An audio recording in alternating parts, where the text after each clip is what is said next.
Hello everyone, welcome back to our channel. ഇന്ന് നമ്മൾ കാണാൻ പോകുന്നത് 2016 പുറത്തിറങ്ങിയ സൗത്ത് കൊറിയൻ ത്രില്ലർ മൂവിയായ മിസ്സിംഗ് യു എന്ന മൂവിയാണ്. ത്രില്ലർ മൂവീസ് ഒക്കെ ഇഷ്ടപ്പെടുന്ന കൂട്ടുകാരുണ്ടെങ്കിൽ ചാനൽ ഒന്ന് സബ്സ്ക്രൈബ് ചെയ്തേക്കൂ. ഒരുപാട് പേരെ കൊന്നുകളഞ്ഞ ഒരു സീരിയൽ കില്ലർ അയാളോട് പ്രതികാരം ചെയ്യാൻ പോകുന്നത് ഒരു പെൺകുട്ടിയാണ്. ഒടുവിൽ ഈ ഒരു സീരിയൽ കില്ലർ പിടിക്കപ്പെടുന്നു. അതും ഒരു കൊല ചെയ്തതിന്റെ പേരിൽ മാത്രം. അവൻ ജയിലിൽ നിന്നും പുറത്തു വരാൻ കാത്തിരിക്കുന്ന ഒരു പെൺകുട്ടി. അവൾ എന്തായിരിക്കും പ്ലാൻ ചെയ്തതെന്ന് നോക്കാം. സിനിമയുടെ തുടക്കത്തിൽ ഒരു കോർട്ട് റൂം കാണിക്കാം. അവിടെ 7 കൊല ചെയ്ത ഒരു സീരിയൽ കില്ലർക്ക് കോടതി വെറും 15 വർഷം മാത്രമാണ് ശിക്ഷ കൊടുത്തിരിക്കുന്നത്. ഇത് കേട്ട എല്ലാവരും അവനെ തൂക്കിക്കൊല്ലണമെന്ന് പറഞ്ഞുകൊണ്ടിരിക്കുന്നു. കാരണം അവർ ജീവന തുല്യം സ്നേഹിച്ച ആൾക്കാരെയാണ് അവൻ കൊന്നുകളഞ്ഞത്. ആ കൂട്ടത്തിൽ ചെറിയൊരു കുട്ടിയുണ്ടായിരുന്നു. അവളുടെ പേരാണ് ഹിജു. അവളുടെ അച്ഛനെയും ഈ കില്ലർ കൊന്നിരിക്കുകയാണ്. ആ കുട്ടി അവിടെ നിന്നും മാറി മറ്റൊരു സ്ഥലത്ത് അവളുടെ അച്ഛനെയും ആലോചിച്ച് അങ്ങനെ ഇരിക്കുകയാണ്. അവളുടെ അച്ഛൻ ഒരു പോലീസുകാരനായിരുന്നു. അച്ഛന്റെ ഫ്രണ്ടായ ഡിറ്റക്റ്റീവ് അങ്കിൾ അവളുടെ അടുത്തേക്ക് വന്ന് അവളെ സമാധാനിപ്പിക്കുകയാണ്. പിന്നെ കാണിക്കുന്നത് ഒരു ഫ്ലാഷ് ബാക്ക് ആണ്. അവിടെ ഹീജുവിന്റെ അച്ഛനെ കാണിക്കുന്നു. നഗരത്തിൽ ഒരു സീരിയൽ കില്ലർ ഇറങ്ങിയിട്ടുണ്ട്. അയാളെ അന്വേഷിച്ച് കണ്ടെത്താനുള്ള ചുമതല ഹീജുവിന്റെ ഫാദറായ യൂൺ ജോങ്ങിനും ഡിറ്റക്റ്റീവ് ജോയ്ക്കും ആയിരുന്നു. ഒരു ദിവസം രാത്രി യൂങ് ജോങ് ജോലി കഴിഞ്ഞ് വീട്ടിലേക്ക് ഒരു ടാക്സിയിൽ പോയിക്കൊണ്ടിരിക്കുകയായിരുന്നു. യാത്രക്കിടയിലും ഒരുപാട് ഫോൺ കോൾസ് അവന് വന്നുകൊണ്ടിരുന്നു. അവൻ വീടെത്തിയ ശേഷം ടാക്സിയിൽ നിന്നും ഇറങ്ങിയതും പെട്ടെന്ന് തന്നെ ഒരാൾ ആ ടാക്സിയിലേക്ക് ഇടിച്ചു കയറാണ്. അയാൾ കയറുന്നതിനിടെ യൂങ് ജോങ്ങിന്റെ കഴുത്തിൽ ഒരു മുറിവുണ്ടാക്കിയിരുന്നു. കഴുത്തിന് ഭയങ്കര വേദനയും ബ്ലഡ് പോകുന്നതും കണ്ട് യൂങ് ജോങ് നോക്കുമ്പോൾ ആ ടാക്സിയിൽ കയറി പൊരിക്കുന്നത് അവൻ അന്വേഷിച്ചുകൊണ്ടിരിക്കുന്ന ആ സീരിയൽ കില്ലർ തന്നെയായിരുന്നു. ഒരുപാട് ബ്ലഡ് പോവുകയും വളരെ ക്ഷീണിതനായാണ് അവൻ വീട്ടിലേക്ക് എത്തിയത്. തൊട്ടടുത്ത് അച്ഛൻ മരിക്കാണെന്ന് അറിയാതെ അവൾ ഉറങ്ങിക്കൊണ്ടിരിക്കുകയാണ്. പിറ്റേ ദിവസം കോൾ എടുക്കാത്തതിനെ തുടർന്ന് ഡിറ്റക്റ്റീവ് ജോയ് യൂങ് ജോങ്ങിന്റെ വീട്ടിലേക്ക് വരാണ്. അപ്പോഴാണ് അവൻ മരിച്ചു പോയെന്ന വിവരം അവൻ ഞെട്ടലോടെ മനസ്സിലാക്കുന്നത്. യൂങ് ജോങ്ങിന്റെ മരണത്തിന് കാരണക്കാരനായ ആ സീരിയൽ കില്ലറിനെ പോലീസ് പിടിക്കുകയും 15 വർഷത്തേക്ക് അവന് ശിക്ഷ വിധിക്കുകയും ചെയ്യാണ്. പിന്നെ കാണിക്കുന്നത് 15 വർഷത്തിന് ശേഷം ശിക്ഷ കഴിഞ്ഞ് പുറത്തിറങ്ങുന്ന ആ കില്ലറിനെ കാണിക്കാണ്. അവനെ കണ്ടതും കഴിച്ചുകൊണ്ടിരിക്കുന്ന ഫുഡ് വലിച്ചെറിഞ്ഞ് പറയാണ്, ഒരാളെ മാത്രം കൊന്നതിന്റെ പേരിൽ മാത്രമാണ് നീ ശിക്ഷ അനുഭവിച്ചത്. നീ കൊന്ന മറ്റുപേരുടെ എല്ലാം കേസിൽ ഞാൻ തെളിയിച്ചിരിക്കും. നിന്നെ വീണ്ടും ഈ ജയിലിലേക്ക് തന്നെ ഞാൻ കൊണ്ടുവരുമെന്ന് പറഞ്ഞ് ജോയ് അവിടെ നിന്ന് പോവാണ്. ആ സമയം ഹീജുവിനെ കാണിക്കുന്നു. അവൾ വളർന്ന് ഇപ്പോൾ ഒരു ടീനേജ് പ്രായത്തിലെത്തിയിരിക്കുന്നു. അവൾക്ക് മ്യൂസിക് വളരെ ഇഷ്ടമാണ്. മറ്റുള്ളവരോടെല്ലാം വളരെ സ്നേഹത്തോടെയാണ് അവൾ പെരുമാറിയിരുന്നത്. വീട്ടിൽ നിന്നും ഇറങ്ങി അവൾ അടുത്തുള്ള ഒരു വലിയ കെട്ടിടത്തിന്റെ മുകളിൽ കയറിയിരുന്നു.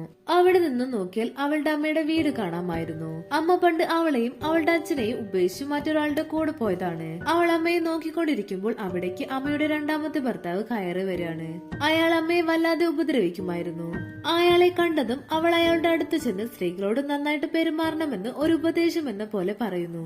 അത് കേട്ട് അയാൾ തന്നെ ശല്യപ്പെടുത്താതെ ഒന്ന് പോകാമോ എന്ന് ദേഷ്യത്തോടെ പറഞ്ഞു. അവൾ അതിന് നിങ്ങൾ വൈകാതെ തട്ടിപ്പോവുമെന്ന് പറഞ്ഞ് അവിടെ നിന്നും ഇറങ്ങി പോകുന്നു. സ്വന്തമായി അധ്വാനിച്ച് ജീവിക്കാനാണ് ഹീജുവിന് ഇഷ്ടം. അതിനായി ഡിറ്റക്റ്റീവ് ജോയ് പോലീസ് സ്റ്റേഷനിൽ അവൾക്കൊരു ജോലി കൊടുത്തു.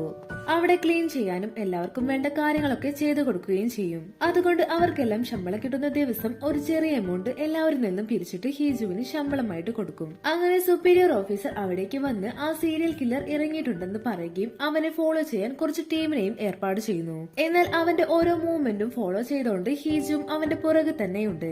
ആ സൈക്കോ കൊന്ന ആളുകളുടെ ഡീറ്റെയിൽസും ന്യൂസ് കട്ടിംഗ്സും എല്ലാം അവൾ റിസർച്ച് ചെയ്ത് വെച്ചിട്ടുണ്ട്.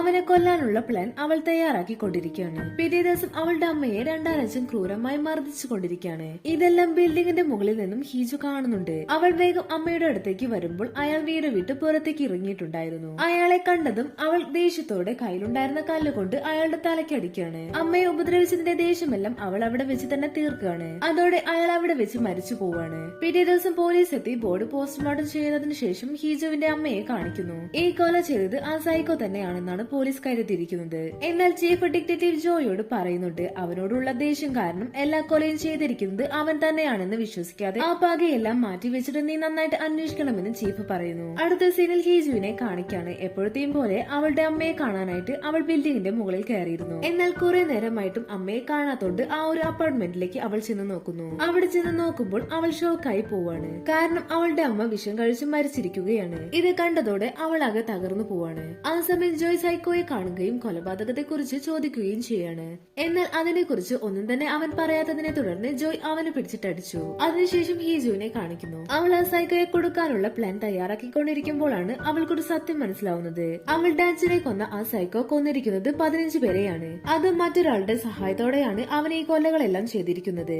അവനെ കൂടാതെ മറ്റൊരു സൈക്കോയും കൂടി ഉണ്ടെന്ന് അവൾക്ക് മനസ്സിലാവാണ്. ആ മറ്റേ സൈക്കോ ഇവന്റെ ഫ്രണ്ട് ആയിരുന്നു. അവർ ഒരുമിച്ച് വളർന്നത് ഒരു ഓർഫണേജിലായിരുന്നു. അതിലൊരാൾക്ക് ഒരു പ്രണയമുള്ളതായി മറ്റാളോട് പറയുകയും അത് കേട്ട് അവനെ ഒന്ന് വിരട്ടാനായി അവന്റെ പിന്നാലെ ഓടുകയാണ്.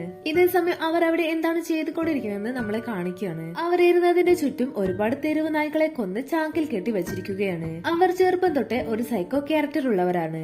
അന്ന് ഹീജുവിന്റെ അച്ഛനെ കൊന്ന സമയത്ത് സൈക്കോയായ ബിയോങ്ങിനെ പിടിക്കാൻ സീക്രട്ട് വിവരങ്ങളെല്ലാം പോലീസിന് നൽകിയത് മറ്റാരുമല്ല, അവന്റെ ഫ്രണ്ട് തന്നെയായിരുന്നു. ഇതെല്ലാം ഡിറ്റക്റ്റീവ് ജോണും മനസ്സിലാക്കുകയാണ്. അവനെ കുറിച്ച് അന്വേഷിച്ചപ്പോൾ അവൻ ആരാണെന്ന് കണ്ടെത്താണ്. ഈ കാര്യങ്ങളെല്ലാം ഹീജുവും മനസ്സിലാക്കി കഴിഞ്ഞു. അവളൊരു പെറ്റ് ഷോപ്പിൽ ചെന്ന് നായ്ക്കൾക്ക് കഴുത്തിലിടുന്ന ഒരു വലിയ ബെൽറ്റ് വാങ്ങാണ്. അതെന്തിനാണെന്ന് അറിയില്ല. അതേസമയം പോലീസ് ഇൻവെസ്റ്റിഗേഷൻ ടീമിനെ കാണിക്കുകയാണ്. അവർ ബിയോങ്ങിനെയും അവന്റെ ഫ്രണ്ടായ മറ്റേ സൈക്കോയും ഫോളോ ചെയ്യാൻ 2 ടീമിനെ ചുമതലപ്പെടുത്തുന്നു. ആ സമയം ഹീജു ഒരു വണ്ടി നിറയെ കുപ്പിക്കഷ്ണങ്ങൾ കൊണ്ടുവരുന്നുണ്ട്. അവൾ എന്തോ പ്ലാൻ ചെയ്തിരിക്കുന്നുണ്ട്.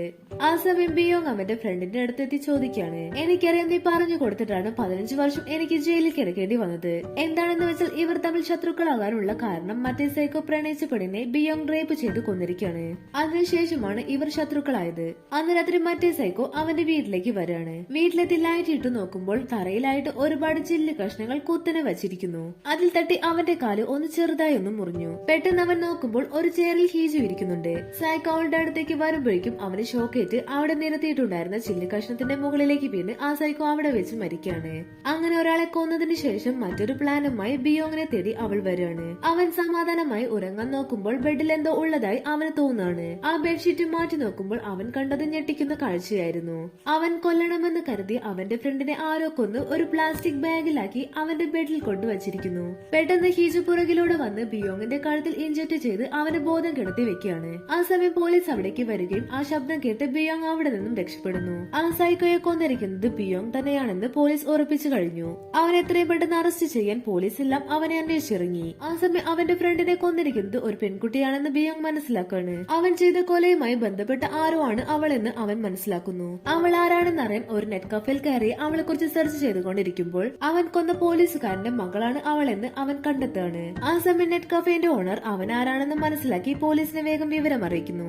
പോലീസ് അവിടെ എത്തി അവനെ പിടിക്കാൻ ശ്രമിക്കുന്നതിനിടെ അവൻ അവിടെ നിന്നും രക്ഷപ്പെടുന്നു. ആ സമയം ഹീജു അവൻ വരുന്നത് പ്രതീക്ഷിച്ചിരിക്കുകയാണ്. അവളുടെ അച്ഛന് കിട്ടിയ ബഹുമതി അവളുടെ ഡ്രസ്സിൽ അവൾ പിൻ ചെയ്ത് വെക്കുന്നു. അതിന്റെ കൂടെ അവൾ തന്നെ തുന്നിയെടുത്ത ഒരു സ്കാർഫ് ഇപ്പോൾ അവളുടെ കഴുത്തിലിടുകയാണ്. ഇപ്പോൾ അവൻ അവളുടെ വീടിന്റെ അടുത്ത് എത്തിയിരിക്കുകയാണ്. അവൻ വീട്ടിലേക്ക് കയറിയതും ലൈറ്റ് ഓഫ് ആകുന്നു. അവൾ പുറകിലൂടെ വന്ന് അവന്റെ കൈക്ക് ഒരു കത്തി കൊണ്ട് കുത്തുന്നു. അപ്പോൾ തന്നെ അവനും തിരിച്ചു കുത്തുന്നു. എന്നിട്ട് ബിയോങ് അവളോട് പറയാണ്, ഇനി നീ കാണാൻ പോകുന്നത് നരകമായിരിക്കും. അങ്ങനെയാണ് ഞാൻ നിന്നെ കൊല്ലാൻ പോകുന്നത്. എന്താ ഇത് കേട്ട് നീ പേടിച്ചു പോയോ എന്ന് ബിയോങ് ചോദിക്കുന്നു. കഴിഞ്ഞ 15 വർഷമായി ഞാൻ നിന്നെ കാത്തിരിക്കുകയാണ്. എല്ലാം കൂടെ ചേർത്ത് നീയാണ് നരകം കാണാൻ പോകുന്നതെന്ന് പറഞ്ഞ് ഹീജു അവനെ തട്ടിമാറ്റി പുറത്തേക്ക് ഓടുകയാണ്. എന്തിനാണ് അവൾ പുറത്തേക്ക് ഓടുന്നതെന്ന് നിങ്ങൾ ചിന്തിക്കുന്നുണ്ടാവും. ഇനിയാണ് ക്ലൈമാക്സ്. പോലീസ് ഹീജുവിന്റെ വീട്ടിലേക്ക് വന്നുകൊണ്ടിരിക്കുകയാണ്. ഇതേ സമയം ഹീജുവിന്റെ പുറകെ തന്നെ ബിയോങ്ങും ചെല്ലുന്നുണ്ട്. ഹീജു ഡിറ്റക്റ്റീവ് ജോയെ വിളിച്ചിട്ട്, അങ്കിൾ ഞാൻ ആ പാർക്കിങ്ങിന്റെ സൈഡിലൂടെ ഓടിക്കൊണ്ടിരിക്കുകയാണ്. ആ ഒരു സൈക്കോ എന്നെ കൊല്ലാനായിട്ട് എന്റെ പുറകെ തന്നെയുണ്ട്. അവൻ എന്നെ കൊല്ലാൻ വരെയാണ്. രക്ഷിക്കണം അങ്കിൾ, എനിക്ക് പേടിയാകുന്നു എന്ന് അവൾ അഭിനയിച്ചുകൊണ്ട് ഡിറ്റക്റ്റീവ് അങ്കിളിനെ വിളിച്ചു പറയുന്നു.